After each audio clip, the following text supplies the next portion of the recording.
गरासिया जनजाति। गरासिया जनजाति। गरासिया जनजाति मूल रूप से चेनपारीन बड़ौदा गुजरात से राजस्थान में आई थी। राजस्थान में सबसे पहले चित्तौड़ में आए। चित्तौड़ नहीं मिलेगा तो आपको मेवाड़ मिलेगा, और यहीं से ये सिरोही और उदयपुर जिले में चले गए। सिरोही और उदयपुर वाले क्षेत्र में चले गए।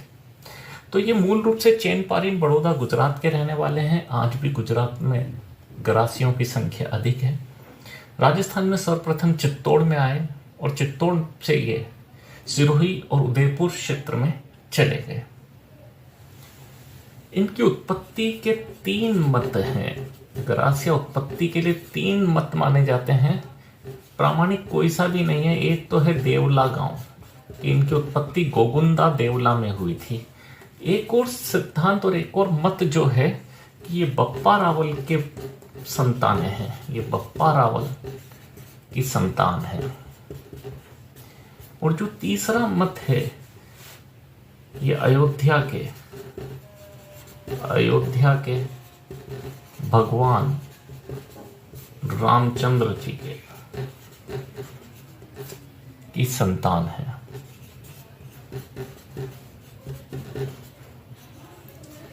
यानी इनकी उत्पत्ति के 3 मत है। ये देवला गोगुंदा में इनकी उत्पत्ति भी। एक मत है बप्पा रावल की संतानें हैं, दूसरा अयोध्या के भगवान रामचंद्र की संतान है। लेकिन वास्तव में ऐतिहासिक तौर पर देखा जाए तो ये मूल रूप से चैनपारण बड़ौदा के रहने वाले थे और राजस्थान में सर्वप्रथम ये चित्तौड़ आए। चित्तौड़ से सिरोही और उदयपुर क्षेत्र में चले गए। गरासिया स्वयं को चौहान राजपूत मानते हैं। गरासिया स्वयं को चौहान राजपूत मानते हैं। लेकिन गरासिया शब्द किससे बना है तो कर्नल जेम्स टोड के अनुसार ये गवास शब्द से बना है गरासिया। और गवास का मतलब होता है सर्वेंट, यानी नौकरी करने वाले व्यक्ति थे और उसी से गरासिया शब्द बना है। गवास से गवासिया और गवासिया से ही क्या हुआ है गरासिया या गिरासिया शब्द बना है। एक शब्द और अगर हम यहां पर कहें जेम्स टोड के अनुसार तो हो गया गवास से बना है गरासिया। गवास का शाब्दिक अर्थ क्या है सर्वेंट। एक शब्द और है गिरास।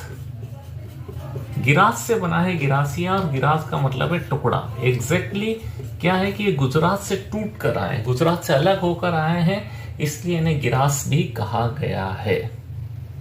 गरासिया सबसे ज्यादा राजस्थान में किस जिले में है? सिरोही और उदयपुर में। सिरोही की पिंडवाड़ा तहसील और उदयपुर की गोगुंदा तहसील के मध्य में सर्वाधिक गरासियां हैं। डिस्ट्रिक्ट की अगर हम बात करें तो सिरोही और उदयपुर है, और क्षेत्र की बात करें तो पिंडवाड़ा से गोगुंदा के मध्य में सर्वाधिक गरासियां हैं। गरासिया 2 प्रकार के होते हैं। गरासिया 2 प्रकार के हैं।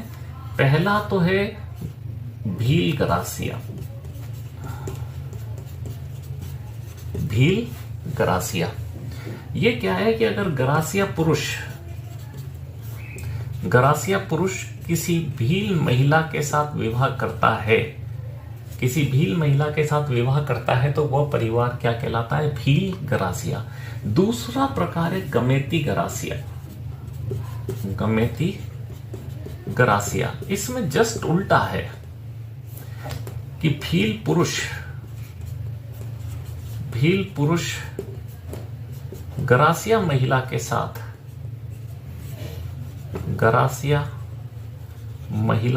विवाह करता है तो वो परिवार क्या कहलाता है? गमेती गरासिया। भील गरासिया कौन है? गरासिया पुरुष और भील महिला जब आपस में विवाह करते हैं तो वो भील गरासिया कहलाते हैं। और गमेती गरासिया वो है जो भील पुरुष गरासिया महिला के साथ विवाह करते हैं तो वो क्या कहलाते हैं? गमेती गरासिया कहलाते हैं। गरासियों की स्थिति की बात करें तो सबसे इंपॉर्टेंट स्थिति सामाजिक स्थिति ही है। सबसे महत्वपूर्ण चीज अगर हम यहां पर देखें, इनका समाज पितृ सत्तात्मक है। यानी पुरुष प्रधान समाज है। घर परिवार और महिलाओं की स्थिति उतनी अच्छी नहीं है, लेकिन महिलाओं की एक ही जगह उच्च स्थिति है। महिलाओं की एक ही जगह उच्च स्थिति है कि विवाह और विवाह के बाद महिला के निर्णय को महत्वपूर्ण माना जाता है। अगर महिला अपने पति या ससुराल वालों से खुश नहीं है तो वह उन्हें छोड़कर अपने परिवार में वापस जा सकती है। इस स्थिति में महिला की स्थिति उच्च है, अन्यथा समाज और परिवार क्या है, पितृसत्तात्मक और पुरुष प्रधान। इनकी सामाजिक व्यवस्था का जो आधार है, इनकी सामाजिक व्यवस्था का जो आधार है वो है गोत्र। गोत्र को यहाँ भी अटक या उदकी कहा जाता है। हमने भील जनजाति में भी पढ़ा था कि क्या कहा जाता है गोत्र को। तो इनकी सामाजिक व्यवस्था का आधार क्या है, इनकी सामाजिक व्यवस्था का आधार गोत्र है। गोत्र को वही अटक या ओदक कहते हैं। इनमें एकल परिवार रहते हैं, संयुक्त परिवार की परंपरा नहीं है। जो ही नव दंपत्ति का विवाह होता है, विवाह होने के पश्चात नव दंपत्ति की झोपड़ी अलग बना दी जाती है।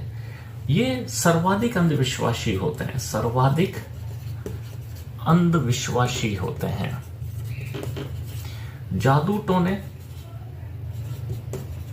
और तंत्र मंत्र में भी सर्वाधिक विश्वास रखते हैं। जादू टोने और तंत्र मंत्र में सर्वाधिक विश्वास रखते हैं।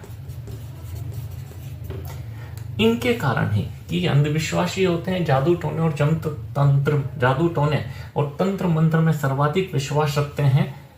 इसीलिए अगर हम यहां पर कहें इनके घर दूर दूर होते हैं।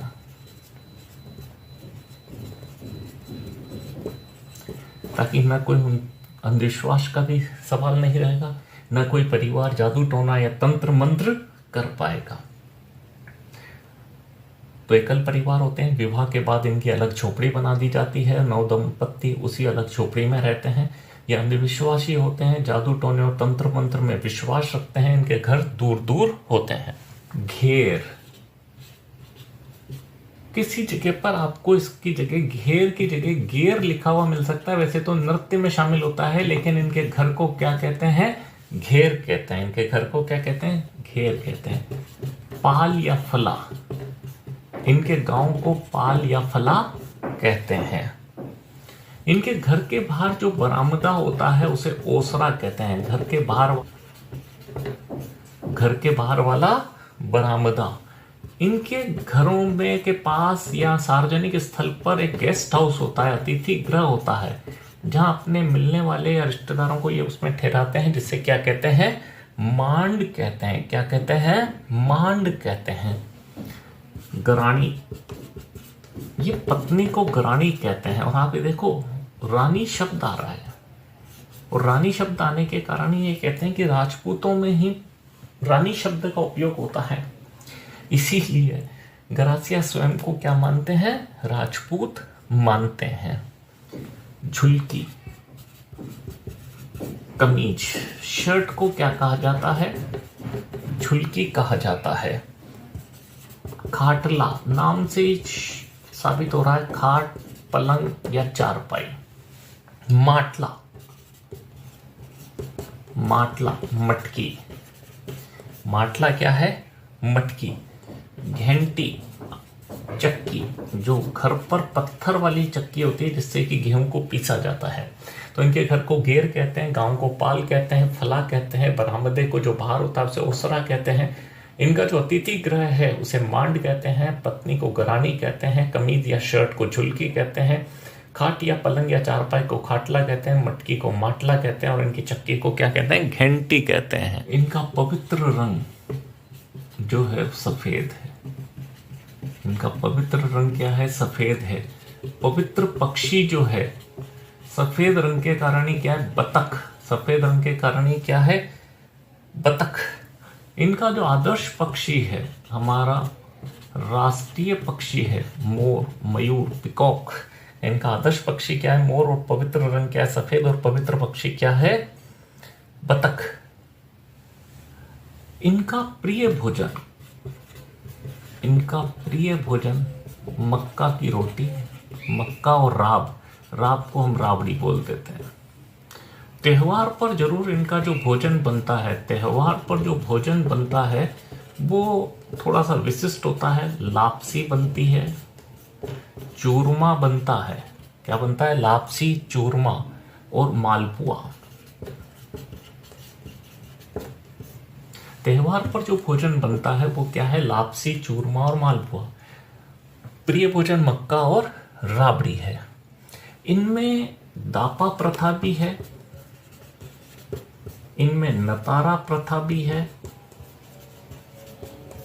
और इनमें नाता प्रथा भी है। ये हम तीनों को पढ़ चुके हैं, भील मीना में पढ़ चुके हैं, लेकिन हम इसमें भी पढ़ेंगे। दापा प्रथा का मतलब होता है वधू मूल्य, या यूं कहते हैं कन्या मूल्य। कन्या मूल्य यानी लड़की का पिता अपनी लड़की की कीमत तय कर देता है कि मुझे जो इतना पैसा देगा या इतनी वस्तु देगा, इतने बैल देगा, गाय देगा, कपड़े का थान देगा, मैं अपनी लड़की का विवाह उसी के साथ करूंगा। तो ये तो है दापा प्रथा जो इनमें प्रचलित है। नतारा प्रथा का मतलब है विधवा का विवाह। विवाह यानी कि विधवा का पुनः विवाह करना, उसे क्या कहते हैं? नतारा प्रथा। यहां नाता प्रथा का एक अन्य नाम और है खेवणा। ग्रासियों में नाता प्रथा का एक अन्य नाम है खेवणा प्रथा। नाता प्रथा हम जानते हैं जब महिला किसी पुरुष के साथ रहने चली जाती है या महिला अपने पति को छोड़कर किसी अन्य पुरुष के साथ रहने चली जाती है तो उसे क्या कहते हैं? नाता प्रथा कहते हैं। और ग्रासियों में उसी नाता प्रथा को क्या कहते हैं? खेवणा। इनका प्रिय भोजन मक्का और राबड़ी है। त्योहार पर ये लापसी, चूरमा और मालपुआ बनाते हैं। इनमें दापा प्रथा, नतारा प्रथा और नाता प्रथा प्रचलित है। जब नाता हो जाता है तो जो सेरा जो है वो है झगड़ा राशि।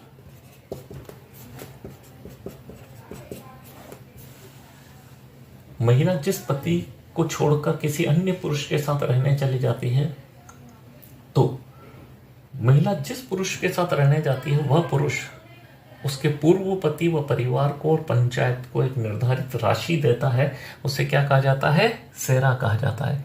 ग्रासियों में विवाह एक कॉन्ट्रैक्ट, एक संविदा है जिसका आधार दापा है। महिला को यह अधिकार है कि अगर वो अपने पति और परिवार से खुश है तभी वह साथ रहेगी, अन्यथा वह अपने पीहर पक्ष लौट सकती है। हरी भावरी क्या है? सामूहिक कृषि व्यवस्था है। हेलरू क्या है? सहकारी व्यवस्था है। और सोहरी क्या है? अनाज भंडारण की व्यवस्था है। सोहरी क्या है? अनाज भंडारण की व्यवस्था है, या यूं कहते हैं अनाज भंडारण की कोठी है। अनाज भंडारण की कोठी है जो क्या कहलाती है? सोहरी कहलाती है। हुरे, गरासियों के मृत्यु स्मारक को हुरे कहते हैं। गरासियों के मृत्यु स्मारक को क्या कहते हैं? हुरे कहते हैं। इनकी पवित्र झील जो है नक्की झील है। इनकी पवित्र झील नक्की झील है और इसमें ये मृतकों का अस्थि विसर्जन करते हैं। मृतकों का क्या करते हैं? अस्थि विसर्जन करते हैं। इनकी पवित्र झील नक्की झील है। हम जानते हैं नक्की झील माउंट आबू जिला सिरोही में है और ऐसा माना जाता है ये नक्की झील ज्वालामुखी के फटने पर बनी है। एक सबसे महत्वपूर्ण चीज अगर हम यहां पर देखें, ये मृतक का दाह संस्कार करते हैं। मृतक का दाह संस्कार करते हैं।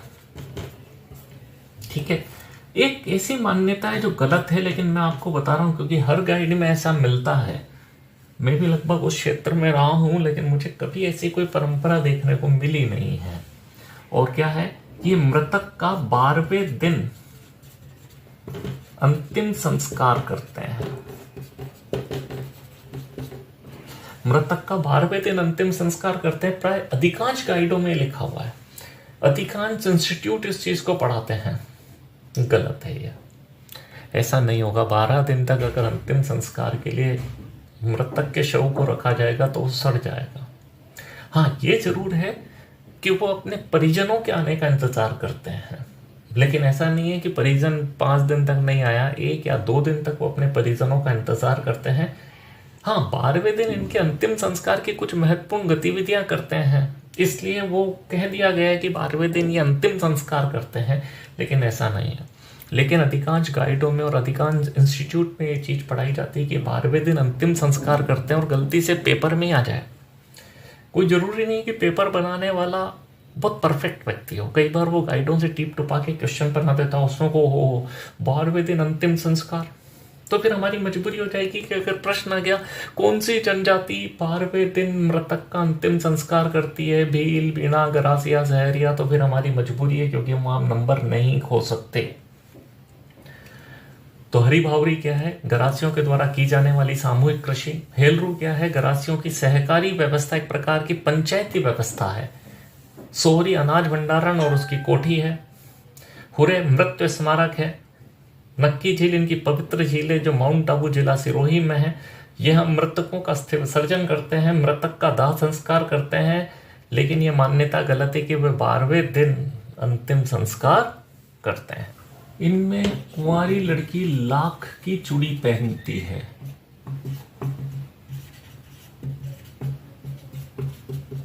कुंवारी लड़की लाख की चूड़ी पहनती है और विवाहित महिला हाथी दांत की चूड़ी पहनती है। अब न हाथी दांत है न कुछ है, लेकिन क्योंकि ये स्वयं को राजपूत मानते हैं इसलिए राजपूतों वाली परंपराओं को इनके समाज में लिखा हुआ है। लेकिन फिर भी अगर आ जाए गरासियों में कुंवारी लड़की कौन सी किसकी चूड़ी पहनती है तो लाख की, और विवाहित महिला किसकी पहनती है तो हाथी दांत की। इनके जो प्रमुख वाद्य यंत्र हैं, प्रमुख वाद्य यंत्र हैं, जो प्रमुख वाद्य यंत्र हैं, बांसुरी, नगाड़ा, अलगोजा, ये इनके प्रमुख वाद्य यंत्र हैं।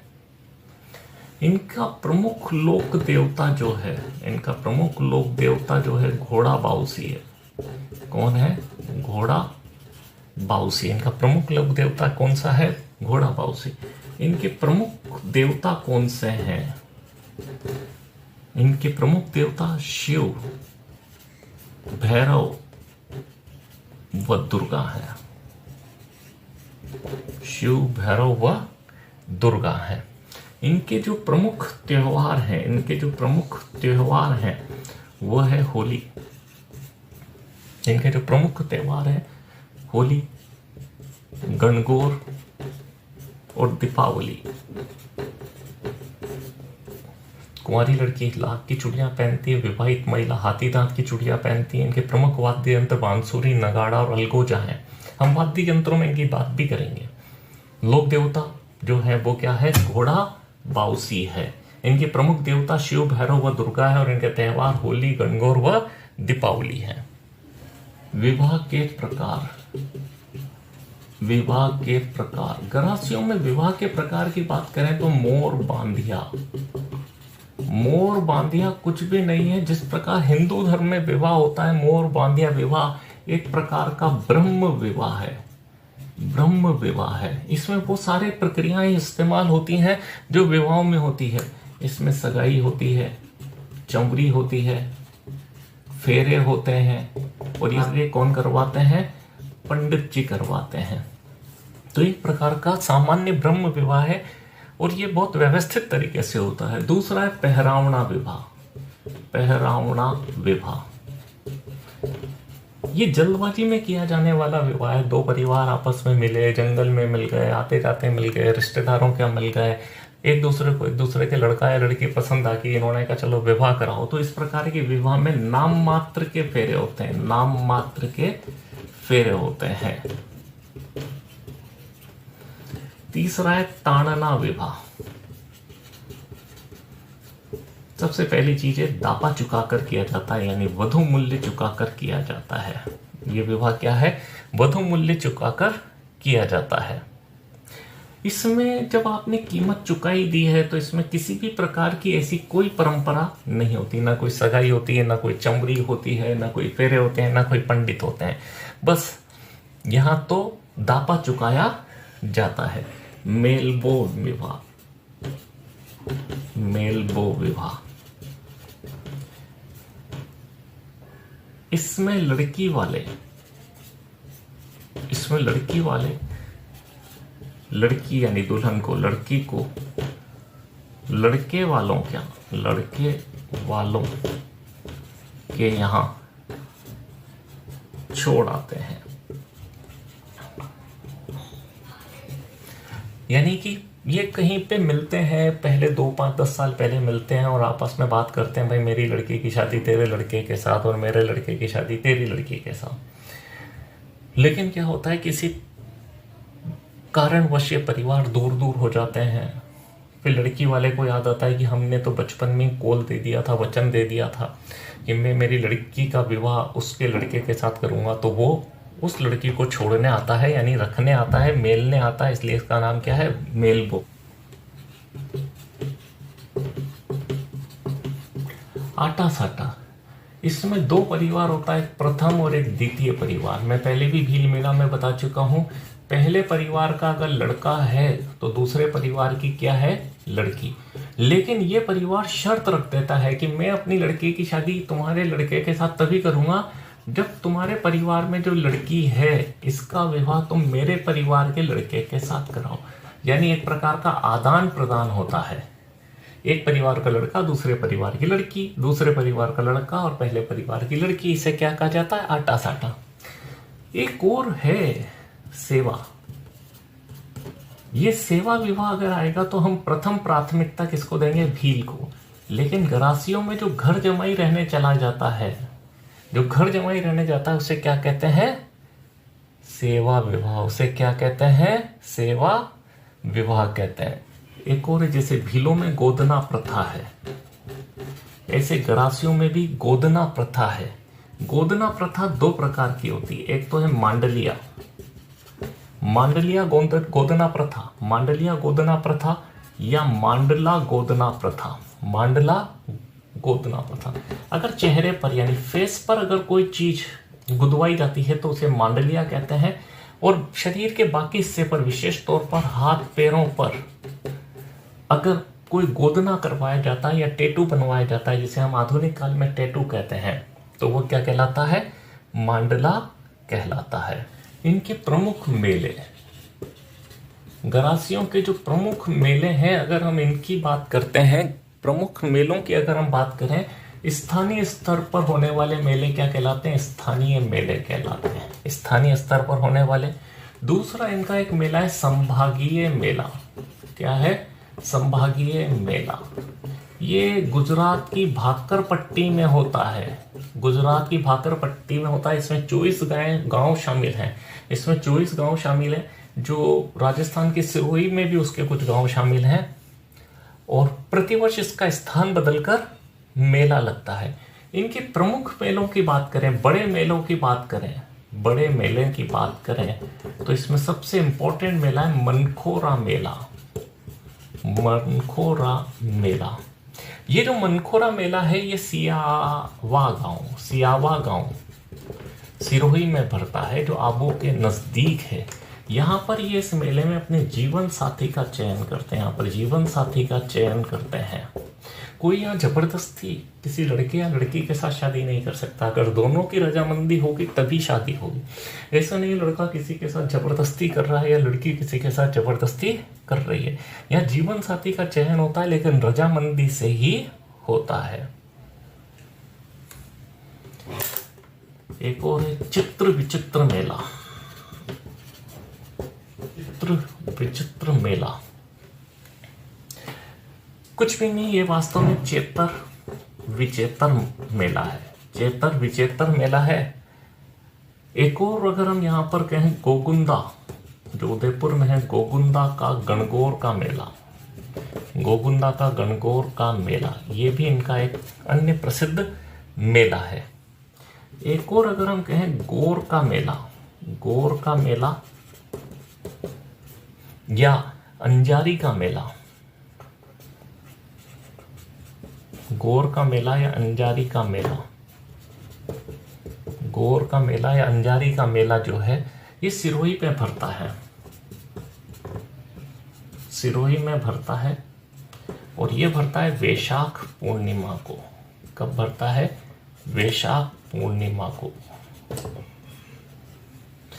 तो इनके महत्वपूर्ण मेलों की बात करें तो स्थानीय मेले, संभागीय मेले भाकर पट्टी में भरे जाते हैं, जो गुजरात से सिरोही के मध्य जो 24 गाँव में है।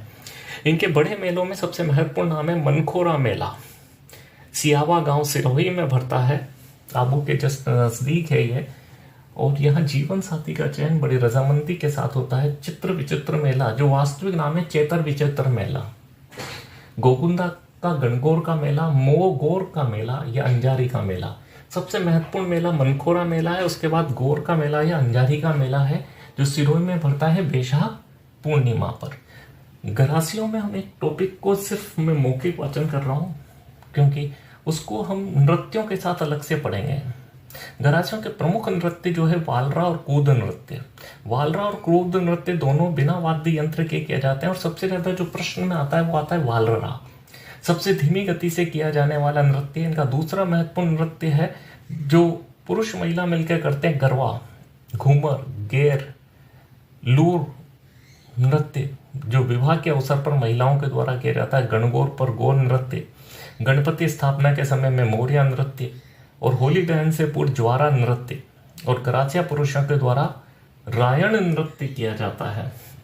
तो हम राजस्थान की जनजातियों के द्वारा किए जाने वाले सभी प्रमुख नृत्य एक पूरे यूट्यूब वीडियो पर बनाएंगे, ताकि हम उनको एक साथ पढ़ लें। वैसे मैंने आपको नाम बता दिया है। सबसे ज़्यादा पूछे जाने वाला है वालरा, जो बिना वाद्य यंत्र के किया जाता है और बहुत ही धीमी गति से किया जाता है। गरबा, घूमर, गेर, लूर ये विवाह के अवसर पर किया जाता है। कूद नृत्य भी बिना वाद्य यंत्र के किया जाता है। गौर नृत्य गणगौर पर किया जाता है। मोरिया गणपति स्थापना के दौरान रात्रि में पुरुषों के द्वारा किया जाता है। ज्वारा नृत्य होली दहन से पूर्व महिलाओं के द्वारा किया जाता है।